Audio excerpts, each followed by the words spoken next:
নমস্কার, আজ জানাবো পশ্চিমবঙ্গ ও দেশ ও বিদেশের গুরুত্বপূর্ণ 15টি তাজা সংবাদ। শুরুতেই দেখে নিন শিরোনাম, পরে থাকবে বিস্তারিত। বিধানসভায় আসছে ইউসিসি, বাংলাদেশ বানানোর চক্রান্ত চলছে তোপ দিলীপের। তারাতলা কাণ্ডে নয়া মোড়, এবার ফিরহাদ হাকিমের নামে অভিযোগ দায়ের। ফের উত্তপ্ত ভাটপাড়া, বোমাবাজির অভিযোগ ঘিরে উত্তেজনা। মাসে 300 ইউনিট অবধি বিদ্যুৎ ফ্রি, কেন্দ্রের ধামাকা প্রকল্প, আবেদন পদ্ধতি জানুন। রেশন গ্রাহকদের জন্য দুঃসংবাদ, পরিবার পিছু নয়, এবার সদস্য পিছু খাদ্যশস্য। 27 লক্ষ ভোটারের ভবিষ্যৎ অনিশ্চিত, এসআইআর শুনানি নিয়ে সুপ্রিম কোর্টের দ্বারস্থ অধীর। জুলাইতে মিলবে টাকা, বেকারদের যুবশক্তি ভরসা প্রকল্প নিয়ে গুরুত্বপূর্ণ আপডেট। নেটের পর এবার প্রশ্ন ফাঁস হয়ে গেল টেট পরীক্ষার প্রশ্নপত্র, বাতিল পরীক্ষা। বঙ্গোপসাগরে নিম্নচাপের ইঙ্গিত, জুলাইয়ের শুরুতেই বদলে যাবে আবহাওয়ার রূপ। ধর্মতলাতেই শহীদ দিবস করতে চায় কালীঘাট তৃণমূল, চিঠি গেল কলকাতা পুলিশে। মালদহে প্রাথমিক স্কুলের ছাত্রীদের যৌন নিগ্রহ, গ্রেপ্তার তৃণমূল ঘনিষ্ঠ ভারপ্রাপ্ত প্রধান শিক্ষক শাকলিন। 2021-এ শুভেন্দুর গাড়িতে হামলা, বারাবণী ত্রাস, তৃণমূল নেতাকে কোমরের দড়ি, পুলিশের দ্রুত জনতার। কল্যাণী আইটিআই মোড়ে দুর্গা পুজো থেকে সরল লুমিনাস ক্লাব, ভবিষ্যৎ কি? তৃণমূল নেতাকে কোমরের দড়ি বেঁধে ঘোরালো জনগণ, ডিম থেরাপি আক্রান্তকে উদ্ধার বিজেপির। নবম শ্রেণী প্রার্থী এবার এসআইআর, এনসিইআরটির সিদ্ধান্তকে স্বাগত বিজেপির, প্রশ্ন বিরোধীদের। এতক্ষণ শুনলেন খবরের শিরোনাম, এবার আসছে বিস্তারিত খবরে। দেশের চতুর্থ রাজ্য হিসাবে এবার বাংলাতেও চালু হতে চলেছে অভিন্ন দেওয়ানি বিধি বা ইউনিফর্ম সিভিল কোড, ইউসিসি। নয়া এই আইন কার্যকর হলে ধর্ম নির্বিশেষে সমস্ত নারী ও পুরুষের জন্য সমান অধিকার সুনিশ্চিত হবে বলে জানানো হয়েছে। আগামী সোমবারই রাজ্য বিধানসভায় এই সংক্রান্ত বিল পেশ করা হতে পারে। মুখ্যমন্ত্রী শুভেন্দু অধিকারী স্বয়ং এই বিলের বিষয়ে বিস্তারিত ব্যাখ্যা দেবেন। কি থাকছে এই অভিন্ন দেওয়ানি বিধিতে? খসড়া আইন অনুযায়ী রাজ্যে বেশ কিছু বড়সড় সামাজিক ও আইনি পরিবর্তন আসতে চলেছে। সব ধর্মের মানুষের জন্য বিয়ে, বিবাহ বিচ্ছেদ, জমি সম্পত্তি এবং উত্তরাধিকার সংক্রান্ত অভিন্ন আইন চালু হবে। ধর্ম নির্বিশেষে পুরুষদের বহু বিবাহ বা একাধিক বিয়ের উপর নিষেধাজ্ঞা জারি করা হবে। লিভ ইন সম্পর্ককে সরকারিভাবে নথিভুক্ত করা বাধ্যতামূলক করে তা সরাসরি আইনের আওতায় আনা হবে। ধর্মীয় বিধান বা প্রথার দোহাই দিয়ে কোনোভাবেই নারীর আইনি ও সামাজিক অধিকার খর্ব করা যাবে না। লাভ জিহাদ ও ল্যান্ড জিহাদ নিয়ে সরব দিলীপ ঘোষ। রাজ্যে অভিন্ন দেওয়ানি বিধি চালুর এই খবরের মাঝে লাভ জিহাদ ও ল্যান্ড জিহাদ ইস্যুতে করা ভাষায় সরব হয়েছেন মন্ত্রী দিলীপ ঘোষ। শনিবার সকালে সাংবাদিকদের মুখোমুখি হয়ে তিনি দাবি করেন, রাজ্যের ডেমোগ্রাফি বা জনসংখ্যার বিন্যাস বদলে ফেলার এক সুপরিকল্পিত চক্রান্ত চলছে। দিলীপ ঘোষ বলেন, অন্যান্য অনেক রাজ্যে এই আইন আনা হয়েছে। লাভ জিহাদের মাধ্যমে জনসংখ্যার বিন্যাস বদলে ফেলা হয়েছে। পশ্চিমবঙ্গে জমি মাফিয়াদের দাপট, সরকারি জমি প্রায় নেই, খাল বিল নদী নালা দখল হয়ে যাচ্ছে। ল্যান্ড জিহাদের চক্রান্ত চলছে। বাংলাদেশকে বাংলাদেশ বানানোর চক্রান্ত চলছে। তার মতে এই ধরনের সামাজিক ব্যাধি দূর করার জন্যই কঠোর আইনের প্রয়োজন। হিন্দু সমাজ বিপন্ন, সুরক্ষা কবচ প্রয়োজন। রাজ্যের বর্তমান পরিস্থিতির কথা তুলে ধরে দিলীপ ঘোষ আরো অভিযোগ করেন যে পশ্চিমবঙ্গে হিন্দু সমাজ এখন বিপন্ন এবং তাদের জন্য অবিলম্বে একটি সুরক্ষা কবচ দরকার। তার কথাই বাংলাদেশ থেকে কোটি কোটি লোক এসে জমি জায়গা দখল করে সরকারি সুবিধা নিয়ে বসে আছে। এরা এখানকার জনসংখ্যা পাল্টে দিচ্ছে। সেগুলো করতে কোনোভাবেই আর অনুমতি দেওয়া হবে না। রাজনৈতিক মহলের মতেই সোমবার বিধানসভায় এই বিল পেশ হলে তা নিয়ে শাসক ও বিরোধীদের মধ্যে জোরদার বিতর্ক হওয়ার সম্ভাবনা রয়েছে। আপাতত সকলের নজর মুখ্যমন্ত্রী শুভেন্দু অধিকারীর বিবৃতির দিকে। তারাতলায় গোডাউন ভেঙে পড়ার ঘটনায় এবার একেবারে নয়া মোড়। এই বিপর্যয়ের জেরে সরাসরি প্রাক্তন কলকাতার মেয়র ফিরহাদ হাকিমের বিরুদ্ধে থানায় অভিযোগ দায়ের হলো।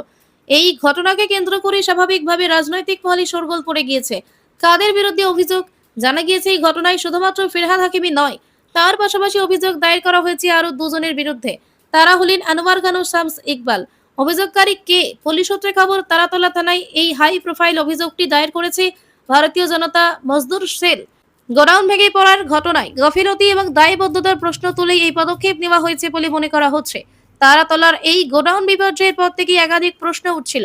এবার সেই ঘটনায় সরাসরি প্রাক্তন মেয়রের নাম জড়িয়ে যাওয়ায় আইনি ও রাজনৈতিক দল কোন দিকে গড়ায় সেদিকেই নজর ওয়াকিবহুল মহলে।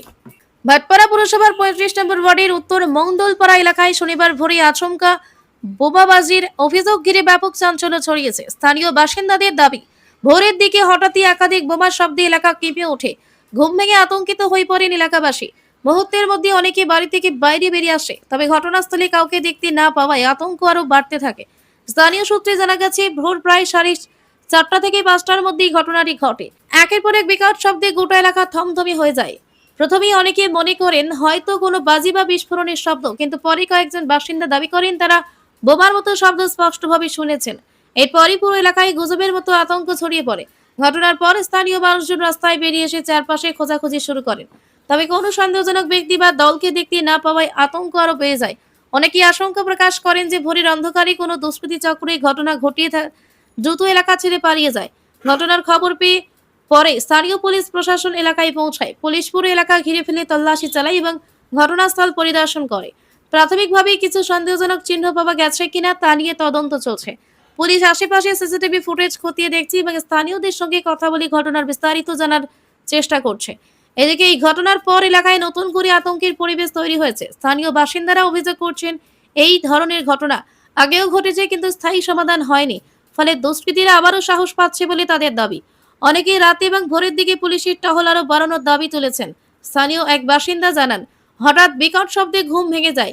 মনে হয়েছিল যেন কিছু ফেটে গেছে। বাইরে বেরিয়ে দেখি সবাই রাস্তায় দাঁড়িয়ে আছে, কিন্তু কেউ কিছু বুঝতে পারছে না।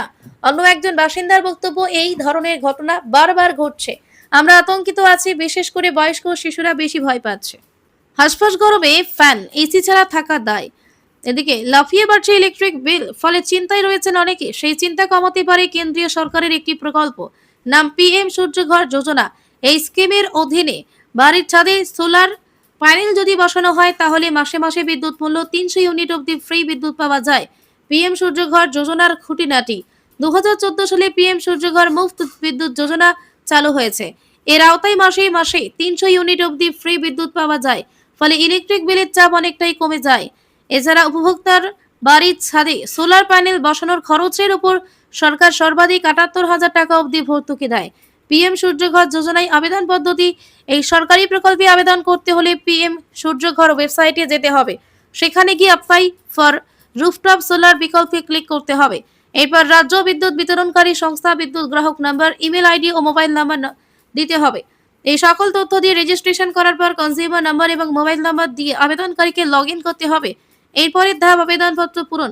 ফিজিবিলিটি অনুমোদন মেলার পর ডিসকমের অনুমোদিত ভেন্ডরের মাধ্যমে বাড়ির ছাদে সোলার প্যানেল বসানো যাবে। প্যানেল বসানোর কাজ হয়ে গেলে নেট মিটারের জন্য আবেদন করতে হবে। মিটার স্থাপন ও ডিসকমের পরিদর্শন হয়ে গেলেই কমিশনিং সার্টিফিকেট পাওয়া যাবে এবং আবেদনকারী অ্যাকাউন্টে সরাসরি ভর্তুকির টাকা চলে আসবে। বিজেপি ক্ষমতায় আসার পর বাংলাতে এই প্রকল্প চালু হয়েছে। সম্প্রতি জনকল্যাণ শিবিরের মাধ্যমে এই স্কিমে আবেদন করেছেন হাজার হাজার মানুষ। সরকারি রেশনের উপর নির্ভরশীল কোটি কোটি পরিবারের জন্য সামনে আসতে পারে বড় পরিবর্তন। বিশেষ করে অন্তর্দয় অন্ন যোজনার সুবিধাভোগীদের ক্ষেত্রে খাদ্যশস্য বন্টনের বর্তমান নিয়মে বদল আনার উদ্যোগ নিয়েছে কেন্দ্র। নতুন প্রস্তাব কার্যকর হলে একাংশে প্রাপ্য রেশনের পরিমাণ কমে যেতে পারে বলে আশঙ্কা তৈরি হয়েছে। বর্তমানে অন্তর্দয় অন্ন যোজনার অধীনে প্রতিটি উপভোক্তা পরিবারকে প্রতি মাসে নির্দিষ্টভাবে 35 কেজি খাদ্যশস্য দেওয়া হয়। ন্যাশনাল ফুড সিকিউরিটি অ্যাক্টের আওতায় থাকা প্রায়োরিটি হাউসহোল্ড শ্রেণীর কার্ডধারীরা পরিবারের সদস্য সংখ্যা অনুযায়ী মাথাপিছু 5 কেজি করে চাল বা গম পান। এবার এই ব্যবস্থাতে বদল আনার কথা ভাবছে কেন্দ্রীয় সরকার। খসড়া প্রস্তাবে বলা হয়েছে, পরিবার ভিত্তিক নির্দিষ্ট বরাদ্দের পরিবর্তে জনসংখ্যার ভিত্তিতে খাদ্যশস্য দেওয়া হতে পারে। সেই হিসেবে প্রত্যেক সদস্যের জন্য মাসে 7 কেজি করে শস্য বরাদ্দের কথা ভেবেছে। তবে এই নতুন নিয়মের সঙ্গে একটি সর্বোচ্চ সীমাও নির্ধারণ করা হয়েছে। কোথাও পরিবারে 2 জন সদস্য থাকলে তারা মোট 14 কেজি খাদ্যশস্য পাবেন। 4 সদস্যের পরিবারে পাবে 28 কেজি। 5 সদস্য থাকলে বরাদ্দ হবে 35 কেজি। কিন্তু পরিবারের সদস্য সংখ্যা 5-এর বেশি হলেও 35 কেজির বেশি খাদ্যশস্য দেওয়া হবে না। ফলে যেসব পরিবারে সদস্য সংখ্যা বেশি তাদের ক্ষেত্রে বর্তমান ব্যবস্থার তুলনায় প্রাপ্য রেশন কমে যেতে পারে। এই পরিবর্তনের জন্য ন্যাশনাল ফুড সিকিউরিটি অ্যাক্ট 2013 এই সংশোধনী প্রস্তাব তৈরি করেছে খাদ্য ও গণবন্টন দফতর। ইতিমধ্যে সেই খসড়া জনসমক্ষে প্রকাশ করা হয়েছে। কেন্দ্রীয় খাদ্য মন্ত্রক সাধারণ মানুষের মতামত আহ্বান করেছে। আগামী 13 জুলাই পর্যন্ত এই সংশোধনী নিয়ে নাগরিকরা নিজেদের মতামত জানাতে পারবেন। চূড়ান্ত সিদ্ধান্ত এখনো ঘোষণা করা হয়নি, তবে প্রস্তাবটি অনুমোদন পেলে দেশের রেশন ব্যবস্থায় একটি গুরুত্বপূর্ণ পরিবর্তন আসবে। তাই কেন্দ্রের পরবর্তী পদক্ষেপের দিকেই এখন নজর উপভোক্তাদের। নিটের পর আরও এক বড় পরীক্ষা, প্রশ্নপত্র ফাঁস। মহারাষ্ট্রের টিচার্স এলিজিবিলিটি টেট পরীক্ষা বাতিল হয়ে গেল। রবিবার টেট পরীক্ষা হওয়ার কথা ছিল, কিন্তু পরীক্ষার 24 ঘন্টা আগেই প্রশ্নপত্র ফাঁস হয়ে গিয়েছে। শনিবার মহারাষ্ট্রের স্টেট এক্সামিনেশন কাউন্সিলের তরফে অফিসিয়াল বিবৃতি দিয়ে জানানো হয়েছে, 28 জুন রাজ্যের 1028টি কেন্দ্রে যে টেট পরীক্ষা হওয়ার কথা ছিল, স্বচ্ছতা ও বিশ্বাসযোগ্যতা বজায় রাখতে পরীক্ষা পিছিয়ে দেওয়া হয়েছে। কাউন্সিলের সূত্রে খবর। শনিবার সকালে গোপন সূত্রে খবর পেয়ে ভিওয়ান্ডি পুলিশ এক জায়গায় তল্লাশি চালায়। সেখানে কয়েকজনের কাছ থেকে সিল করা টেট প্রশ্নপত্রের কয়েকটি পাতা উদ্ধার করা হয়। সঙ্গে সঙ্গে মহারাষ্ট্র টেট এক্সামিনেশন কাউন্সিলের আধিকারিকদের সঙ্গে যোগাযোগ করা হয় এবং ওই প্রশ্নপত্রগুলি আসল কিনা তা যাচাই করতে বলা হয়। পরে জানা যায় ওই প্রশ্নগুলি আসল। এরপরই পরীক্ষা বাতিল করে দেওয়া হয়। ভিওয়ান্ডি পুলিশ স্টেশনে ক্রিমিনাল কেসও দায়ের করা হয়েছে। জানা গিয়েছে পরীক্ষা হওয়ার 24 ঘন্টা আগেই থানি এলাকায় এই প্রশ্নপত্র ফাঁস হয়ে গিয়েছে। পুলিশ খবর পেয়ে ওই এলাকায় হানা দিয়ে প্রশ্নপত্র উদ্ধার করে এবং বেশ কয়েকজনকে আটক করা হয়। প্রশ্নপত্র ফাঁস হয়ে যাওয়ায় কাউন্সিলের তরফে আগামীকালে পরীক্ষা পিছিয়ে দেওয়ার সিদ্ধান্ত নেওয়া হয়েছে। আগামীকালই পরীক্ষা বাতিল হয়ে পরে কবে পরীক্ষা হবে তা এখনো জানানো হয়নি।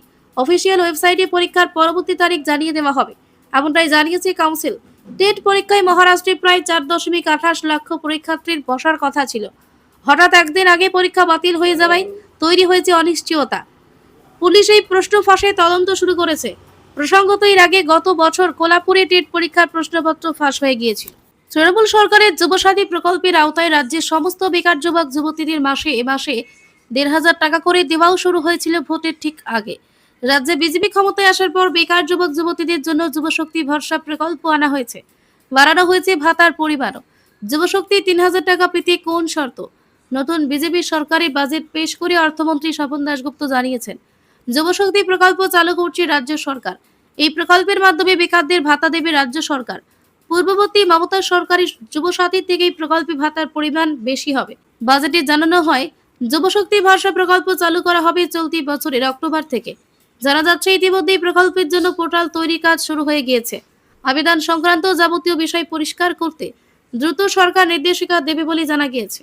ভোটের আগে যুবসাথী প্রকল্পের আওতায় রাজ্যের বেকার যুবক যুবতীদের 1,500 টাকা দিয়েছিল তৃণমূল সরকার। বিজেপি সরকারের যুবসাথী ভরসা কার্ডে গ্রাজুয়েট বা স্নাতক বেকাররা পাবেন 3,000 টাকা, আর যারা আন্ডার গ্রাজুয়েট তাদের দেওয়া হবে মাসে 2,000 টাকা। বাজেটে জানানো হয়েছে 21 থেকে 45 বছর বয়সী বেকার যুবক যুবতীরা এই প্রকল্পের সুবিধা পাবেন। মুখ্যমন্ত্রী শুভেন্দু অধিকারী পরিষ্কার করেছেন, যে সমস্ত পরিবারের মাসিক আয় 1 লক্ষ টাকার কম এবং যারা অন্য কোনো সামাজিক সুরক্ষা প্রকল্পের সুবিধা পাচ্ছেন না, শুধুমাত্র সেই সব পরিবারের ছেলে মেয়েরাই এই প্রকল্পের সুবিধা পাবেন। পরিসংখ্যান অনুযায়ী পূর্ববর্তী সরকারের আমলে প্রায় 55 লক্ষ উপভোক্তা পেতেন যুবসাথী। এবার এই তালিকাভুক্ত বিপুল সংখ্যক উপভোক্তাদের নথিপত্র ও তথ্য পুঙ্খানুপুঙ্খভাবে যাচাই বা ভেরিফিকেশন করার সিদ্ধান্ত নিয়েছে বিজেপি সরকার। সম্পূর্ণরূপে যাচাই প্রক্রিয়া সম্পন্ন করে দেওয়া হবে যুবশক্তির টাকা। জানিয়ে রাখি, যুবশক্তি ভরসা কার্ডের জন্য সরকারি পোর্টাল ইতিমধ্যে তৈরি করা হয়েছে। তবে আবেদন প্রক্রিয়া, ফর্ম জমা দেওয়ার তারিখ এবং অন্যান্য নির্দেশিকা এখনো সামনে আসেনি।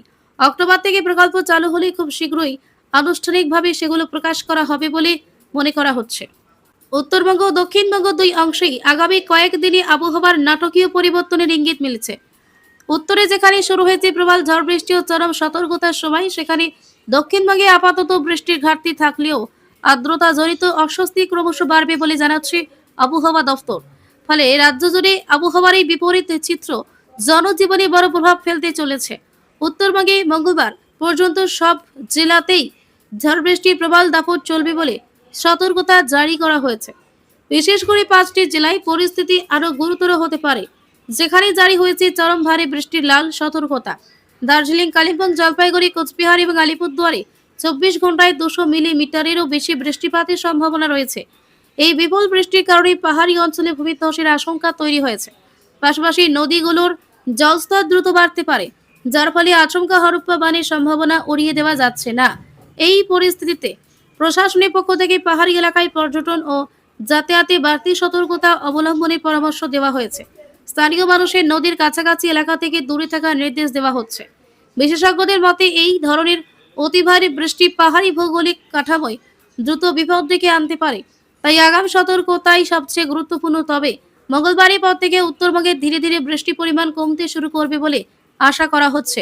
পরিস্থিতি কিছুটা স্বাভাবিক হওয়ার সম্ভাবনা থাকলেও অতিরিক্ত বৃষ্টির কারণে হওয়া ক্ষয়ক্ষতির প্রভাব দীর্ঘস্থায়ী হতে পারে বলে আশঙ্কা করা হচ্ছে। অন্যদিকে দক্ষিণবঙ্গে আপাতত বড় ধরনের বৃষ্টির দাপট না থাকলেও আকাশ আংশিক মেঘলা থাকবে। আবহাওয়ার মূল সমস্যা হয়ে দাঁড়াবে তীব্র আর্দ্রতা এবং গরমে অস্বস্তি। বাতাসে জলীয় বাষ্পের পরিমাণ বেলা বাড়ার সঙ্গে সঙ্গে প্রায় 100% পর্যন্ত পৌঁছে যেতে পারে, যা জনজীবনে চরম অস্বস্তি তৈরি করবে। ফলে গরম না থাকলেও ফিল লাইক তাপমাত্রা অনেক বেশি অনুভূত হবে। আবহাওয়াবিদদের পূর্বাভাস অনুযায়ী দক্ষিণবঙ্গে কোনো কোনো এলাকায় অনুভূত তাপমাত্রা বা feel like temperature 50 degree Celsius পর্যন্ত পৌঁছতে পারে, যা অত্যন্ত অস্বস্তিকর পরিস্থিতির ইঙ্গিত দেয়। বিশেষ করে কলকাতা ও গাঙ্গেয় দক্ষিণবঙ্গের জেলাগুলোতে বৃষ্টি না থাকলে অস্বস্তির সূচক 110% ছাড়িয়ে যাওয়ার আশঙ্কা রয়েছে। তবে সোমবার থেকে বিক্ষিপ্তভাবে কিছু এলাকায় বৃষ্টিপাতে পারে বলে সম্ভাবনা রয়েছে। যদিও দক্ষিণবঙ্গের অন্যান্য জেলার তুলনায় কলকাতায় বৃষ্টির পরিমাণ তুলনামূলকভাবে কম থাকবে, ফলে শহর জুড়ে গরম ও আর্দ্রতার মিশ্রণে অস্বস্তি অব্যাহত থাকবে।